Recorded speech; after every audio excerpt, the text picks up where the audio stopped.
그리고 또 그런 얘기도 했었죠. 본인이 행정 이제 차기 회장감을 할 사람을 키우겠다. 근데 그것도 사실 되게 위험한 발언이거든요. 그렇죠. 자기가 뭐 수렴청정까지는 아니겠지만. 자, 벌써 하루가 지났습니다. 다시 정몽규 천하가 됐습니다. 정몽규 회장에 대한 어떤 반대 여론들, 또 반발하는 축구계 안팎의 인사들이 다양한 얘기들이 있었고, 특히 이제 국회까지 나서서 좀 여러 가지 얘기들이 있었지만 결국 정몽규 회장의 사선을 막지 못했고요. 막지 못한 정도가 아니라 거의 박살이 났습니다. 정몽규 회장 스스로도 득표율 50% 조금 넘기길 바란다는, 그러니까 2차 투표 안 가길 바란다, 이런 이제 당선 소감을 밝힐 정도로 조심스러웠던 이번 투표였는데, 뭐 그야말로 완전 개몰표를 줬고요. 85%입니다. 전체 그러니까 선거인단 192명 가운데 투표를 183명이 했고요. 그 중에 무효표 하나를 뺀 나머지 이제 득표 중에서 무려 156표를 가져갔습니다. 그러니까 제가 꾸준히 그 볼리에서도 말씀드렸습니다만, 되는 거는 기정사실이다. 몇 표 차이냐가 문제고 압도적으로 될 거다. 근데 저도 이 정도까지 예상을 안 했거든요. 왜냐하면 그 기호 2번 신문선, 기호 3번 허정모 이 두 후보가 그래도 꽤 오랜 시간 홍보도 하고 좀 그 유세를 좀 하셨기 때문에 적어도 둘이 합쳐서 그래도 한 50% 이상은 받지 않을까 했었는데 정말 참담한 패배가 나왔습니다. 두 분은 어떻게 어느 정도 예상하셨나요? 뭐 저도 될 거다. 또 이제 상당한 표차로 될 거다라고는 뭐 많은 사람들처럼 예상을 했는데, 사실 이제 전날에 기류가 혹시 아닐 수도 있나 이런 기류가 살짝은 있었던 게, 뭐 단일화 소문이 조금 돌았단 말이죠. 그래서 이번 2위가 예상되는 후보와 3위가 예상되는 후보가 단일화를 했을 때 가능성이 있어서 단일화를 한다? 그 가능성이 있으니까 한다는 거잖아요. 둘이 합치면 50을 넘을 가능성이 또 있으니까 단일화를 한다는 거지, 안 그러면 단일화할 의미가 없잖아요. 그런 얘기 들으면서 현장에서 기류가 바뀌었나? 이런 약간의 기대를 했는데 뭐 약간의 기대였을 뿐이었고, 네, 다 뭐 묘거품 됐습니다. 네. 네. 어떤 뭐 현장에 갔던 뭐 취재 갔던 분들이나 여러 경로를 통해서 어떤 뭐 축구인들이 몰표를 줬다 이런 뭐 근데 축구인들이 뭐 거의 그러니까 그런 식의 뭐 지도자들이 몰표를 드리는데 뭐 누가 줬느냐는 중요하지 않은 것 같고, 문제는 거의 축구인인데 뭐. 네, 그러니까 그 투표에 참가하는 사람들조차 일단 일종의 대세론 같은 게 좀 있었다고 합니다. 뭐 어차피 내가 누굴 뽑든 정몽규가 될 거다라는 게 있었고, 그리고 가장 이제 결정적인 거는 저는 그거였던 것 같아요. 그 정몽규 회장이 문제가 있고 뭐 교체 필요성에 대해서는 공감을 하더라도 대안이 너무 없었다. 그렇죠. 네, 그러니까 신문선, 허정모 두 분이 나왔지만 사실 두 분한테 죄송하지만 두 분이 평소에 축구계 내에서 뭐 신망이 있거나 뭐 이렇게 폭넓은 지지를 받던 인사분들은 아니었기 때문에 그 대안으로 나온 후보군이 너무 좀 약했다는 게 현실적으로 봤을 때는 좀 어려웠던 벽이었던 것 같고, 그렇죠. 그래서 이제 그 문제는 그래서 나온 분들은 제가 전에도 말씀드렸지만 이 두 분한테는 저는 박수를 보내고 굉장히 좀 고맙다는 말씀을 하고 싶습니다. 왜냐하면 어쨌든 또 혼자 나와가지고 그냥 100% 아니면 투표도 뭐 없이 될 수 있는 이런 일을 아예 뭐라고 해야 되나 무산시켰고, 그리고 정몽규 회장이 어쨌든 문제 의식을 할 수 있는 그런 또 얼마나 바뀔지 모르겠지만 내가 그래도 좀 이런 건 바꿔야겠구나 하는 인식을 줄 수 있는데 도움을 줬다는 거는 그렇지만 나서지 않은 분들, 특히 정몽규 체제에 반대하고 더 축구협회가 나아져야 한다라는 생각을 갖고 있으면서 나서지 않은 혹은 돕지 않은 그 많은 분들에 대해서는 저는 그들에게 책임이 더 크게 있다라고 봅니다. 네, 그래서 그게 좀 많이 아쉽고요. 그럼에도 불구하고 아무 의미가 없진 않았다고 생각합니다. 뭐 저한테 그런 얘기 하시면 아무 소용 없네. 뭐 여기는 그런 데니까 뭐 이제는 다들 관심도 없고 이제는 아무 신경 안 쓸 거 하시는데 뭐 그러실 수 있지만, 저는 이렇게 그래도 꽤 많은 사람들이 대한축구협회 문제를 인식을 하고 정몽규 회장의 문제점에 대해서 공유를 하고 바뀌어야 될 필요성에 대해서 다들 인식을 했다는 것만으로도 일단 의미는 굉장히 있다고 생각을 하고, 또 말을 뒤집을 수는 있지만 본인이 이번까지만 하고 안 하겠다라는 발언까지 끌어냈었기 때문에 그래서 여러 가지로 좀 의미 없는 작업은 아니었다고 생각을 합니다. 뭐 많은 사람들이 나서가지고 했던 얘기들이. 그래서 뭐 결국 이번 선거는 반정몽규를 외쳤던 사람들에게는 참패이긴 하지만 뭐 소득이 없었던 건 아니라고 생각을 하는데, 뭐 동의하시나요, 김희준 기자? 소득이 없지는 않았다. 이거에 네. 대해서는 동의를 하지만 이번에 아쉬웠던 점이 있다면은 조금 더 선거에 대한 승부를 유리하게 끌고 갈 수 있었던 상황에서 그 나왔던 반정몽규로 나왔던 이제 신문선 후보나 허정무 후보가 그런 대세나 흐름을 제대로 이용하지 못했다라는 아쉬움은 확실히 남거든요. 그렇죠. 그 전략적으로 들었고, 그러니까 왜 둘이 다 나왔을까? 라는 의문도 들고 많은 사람들이 단일화에 대한 목소리가 분명히 있었는데, 물론 각자 두 분이 완전 라인이 다르고 생각하는 꿈꾸는 축구협회 모습이 다르고 하기 때문에 어려울 수 있지만, 어쨌든 이번 선거는 결국 정몽규를 무너뜨리는 것이 최선의 그 가치였던 선거가 아니었나 싶은데, 결국 뭐 아무런 금도 안 간 거 아닌가 이 정도면? 오히려 정몽규 회장이 금이 갔다라고 생각하고 있었는데 알고 보니까 전혀 더 지금 단단해져 있는 아니네? 뭐 이런 거 아닙니까?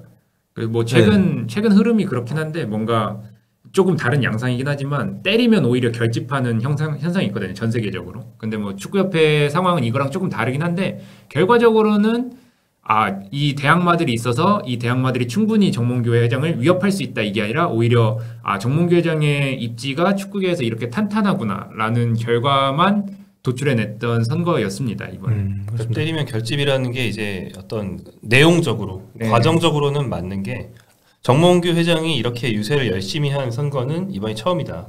왜냐하면 당연히 첫 번째 본인이 초선 때 축구회장 이제 초선 때는 그 대의원 선거 소규모 대의원 선거였기 때문에 이렇게 전국을 돌면서 만날 필요가 없었고 그 다음 두 번째 세 번째는 이제 단독으로 나왔으니까 후보로 단독으로 했으니까 이제 그럴 필요가 없었는데 이번에 결국에는 유권자들을 만나고 다니면서 막 한 명 한 명 막 만나고 막 표시 먹고 이런 작업을 제일 열심히 한 게 결국 정몽규 후보다. 그러니까 나머지 두 명이 이제 경각심을 주니까 만나러 다녀야겠다 이렇게 돼버린 거죠.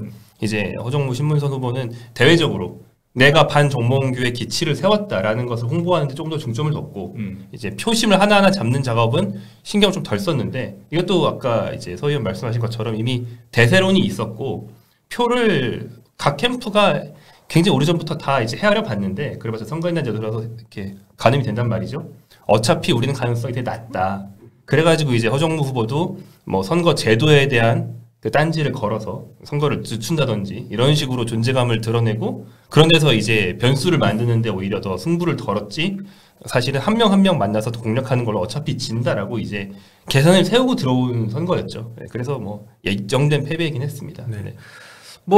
말씀하신 것처럼 이게 그러니까 댓글에서 지금 얘기해 주신 것처럼 단일화가 중요하진 않았죠. 어차피 지금 두 분 합쳐서 26표밖에 안 되기 때문에 그쵸. 단일화를 해서 만약에 단일화 효과로 2배를 받는다고 해도 전혀 금이 안 가는.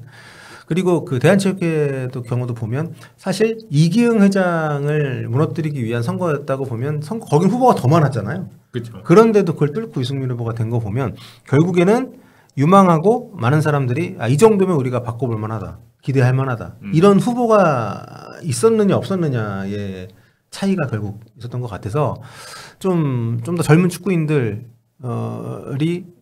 본인이 직접 나서진 않더라도 적어도 그런 목소리들을 계속 좀 내줬으면 하는 아쉬움을 제 개인적으로는 좀 갖고 있고 무엇보다 근데 선거제도가 이런 식이면은 앞으로도 계속 좀 안 바뀌지 않을까요? 정몽규 회장이 내가 계속 하겠다고 하면 할 수 있지 않을까요? 이렇게 소수의 인원으로 이렇게 좀 폐쇄된 곳에서 한다고 하면 그게 이제 좀 재밌는 부분 중에 재밌다고 하긴 좀 그렇지만 웃긴다는 건 아니고 좀 이렇게 흥미로운 부분 중에 하나가 정치권에서도 비슷한 건데 이번에 저까지만 뽑아주시면 제가 개헌합니다 뭐 이런 말 하는 사람들 있잖아요 정치에서도 그쵸. 그런 것처럼 정몽규 회장이 걸고 나온 공약 중에 선거 제도를 개편하고 선거인단을 확대하고 뭐 이런 류의 공약들이 있어요. 그러니까 이번까지만 요 룰로 내가 하고 다음부터는 제도를 개선하겠다. 이런 공약을 들고 나왔어요. 네. 그리고 또 그런 얘기도 했었죠. 본인이 차기 회장감을 할 사람을 키우겠다. 근데 그것도 사실 되게 위험한 발언이거든요. 그렇죠. 자기가 수렴청정까지는 아니겠지만 뭔가 자기 라인으로 세우겠다는 얘기. 이양을 하겠다는 것처럼 들리니까. 그러니까 이게 스포츠라는 영역이 상당히 좀 애매한 지점이 있는 것 같아요. 이렇게 우리처럼 축구에 몰입하고 혹은 축구로 업을 하고 있는 사람들에게는 굉장히 간절한 중요한 이슈지만 대다수 사람들에게는 관심이 좀 약간 타오를 때만 쏟아지는 영역이고 또 그 현장에 있는 축구인들 자체는 또 그게 방향성이 또 우리하고 너무 다르다 보니까 그 자신들에게 실질적인 이득이 되는 방향으로, 그러니까 여론이 아무리 그렇더라도 실질적인 도움이 되는 방향으로 이제 명분보다는 택하는 경향이 좀 강해서 정말 압도적인 표 차이가 났습니다. 그래서 허정무 신문선 두 분이 정말 현타가 오지 않았을까 싶을 정도의 득표예요, 이거는. 네. 좀 그 정몽규 회장에게 그 몇 달 동안 지금 가해졌던 타격이 이 선거 한 번으로 다 그냥 완치된 거 아닌가, 이 정도면? 뭐 자신감 얻고 갈 수 있는. 그럴 수 있죠. 네. 네. 네. 사실 이제 기왕 될 거, 사실 될 줄 만일 예상하고 있었고 네네. 뭐 반전이 있기를 바라긴 했지만 됐다면은 차선은 그 많은 비판을 수용해서 네. 그동안 내가 왜 이렇게 여론으로부터 또 축구 팬들로부터 두들겨 맞았는지를 인지하고 거기에 맞춰서 고치는 모습. 기왕 될 거면 그게 좋은 거잖아요. 그쵸. 안 고치고 뚝심기 가는 것보다. 근데 이제 그럴 만한 압박이 이번 선거가 됐는가? 이 부분이 좀 아쉬운 거죠. 그래서 지금 그 이른바 그 정몽규 계라고 하면 그렇습니다만 정몽규 회장 체제에서 협회에서 임원 이런 걸 했던 분들 중에 일부가 이번에 뭐 선거에 나온다는 썰이 있던 사람들이 있었단 말이에요. 그 네. 사람들이 마음을 바꿔서 어차피 정몽규 되니까 그런 정몽규가 좀 바른 길로 갈 수 있게끔 우리가 정책이나 뭐 감독 이런 걸 좀 잘하자. 이렇게 애초부터 방향을 잡고 그 캠프에 들어가서 굉장히 적극적인 뭐 이렇게 좀 조언을 이런 분들이 있긴 합니다. 근데 뭐 그분들의 진심을 제가 의심하고 싶지는 않지만 네, 과연 그게 될지 모르겠어요. 네, 워낙 뭐 기존에도 남의 말 안 듣고 그냥 본인이 사소한 것까지도 했던 사람이기 때문에 다만 바라건대 이런 계기로 이제 그런 게 좀 바뀌었으면 좋겠다는 생각이 좀 드는 거고 아무튼 많은 분들이 좀 기대를 하셨던 것 같은데 그 기대를 배반하는 결과가 나온 것은 참 마음이 아프고 좀 충격적이긴 하지만 일단 그래도 다음 임기 동안 좀 더 좋은 방향으로 갈 수 있게 우리가 지치지 말고 계속해서 뭐 견제도 하고 또 좀 뭐랄까요 좀 방향잡이를 할 수 있는 그런 좀 계기가 되면 좋을 것 같고 문체부 관련된 이거는 지금 정부 자체가 지금 뭘 여기 신경 쓸 수 있는 상황이 아니지 않나요 지금? 그렇죠. 네. 강유정 의원이나 이런 분들 지금 이거 잊어버렸습니다. 네. 지금 다른데 목소리 내는 게 탄핵 얼마나 이런 많은데. 쪽이 지금 너무 네. 더 중요한 일이죠 어떻게 보면 사회적으로 봤을 때.